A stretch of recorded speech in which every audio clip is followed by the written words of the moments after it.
چه رنگی مورد علاقتونه؟ کشمش پلو. شما آخرین بار کی رفتی مدرسه؟ جوجه چینی خوردم. شما ساعتتون از کجا خریدین؟ ساعت 1:02. حالا سوال شما زیاد میدویی؟ کفشام مشکیه. آفرین سوال موهاتونو درست میکنی یا سشوار میکشی یا خودش این شکلیه؟ نه من چون عزادارم این کارا رو میکنم. سوال شما از سوراخ سوزن رد میشی؟ عینکی هم من. بودو نیلوفر. شما با کفش کتونی راحت تری یا با کفش مهمونی؟ آدامس نعنایی بیشتر دوست دارم. آفرین بودو.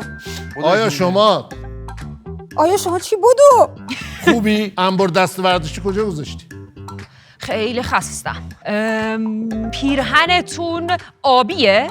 بله خوابیدم ساعت بله 4. نگو بله. خراب میشه. ساعت 4 منو بیدار کن. شما کی راه میفتی؟ پاهام اصلا کار نمیکنه. یعنی نمیتونم راه بیفتم پاهم کار نمیکنه. آره راست میگی. رانندگیم خیلی خوبه. مرسی تونستی